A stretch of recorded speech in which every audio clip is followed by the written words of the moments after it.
નમસ્કાર મિત્રો, સ્વાગત છે તમારું અમારી YouTube channel Gujarat jobs and નેટમાં. મિત્રો, પીએમ પોષણ યોજના અંતર્ગત કુક કમ હેલ્પરની ભરતીને લઈને વધુ એક મહત્વની અપડેટ સામે આવી રહી છે. કુક કમ હેલ્પરની ભરતીમાં પંચાયતના સભ્યોની પસંદગી કરાયાની આશંકા પણ મળી રહી છે. ગ્રામજનોએ આ બાબતે ઈડર મામલતદારને લેખિત રજૂઆત કરી છે.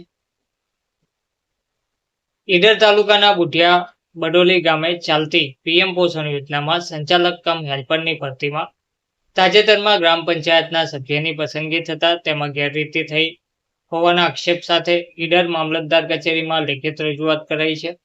આ અંગે સૂત્રોમાંથી મળતી માહિતી મુજબ ઈડર તાલુકાના બુઢિયા ગામના રક્ષાબેન નિર્મલભાઈએ મામલતદારને કરેલી લેખિત રજૂઆતમાં કરેલા આક્ષેપ મુજબ તાજેતરમાં સંચાલક કમ કુક અને હેલ્પર તરીકે ગામના નિર્માબેન રમેશભાઈની નિમણૂક કરાઈ છે, જેમાં ગેરરીતિ થઈ હોવાની ચર્ચાએ ગામમાં જોર પકડ્યું છે.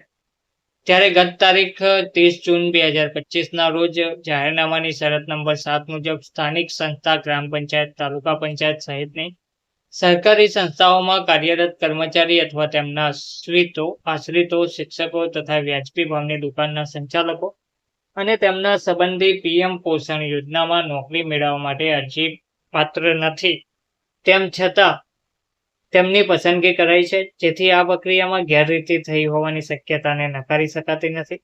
પસંદગી કરાયેલ નિર્માબેન ગ્રામ પંચાયતના ચૂંટાયેલા સભ્ય હોવા છતાં તેમણે અરજીમાં ખોટી વિગતો દર્શાવી હોવાના આક્ષેપ થઈ રહ્યા છે.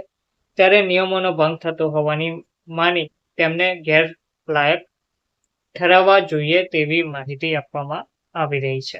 ધન્યવાદ.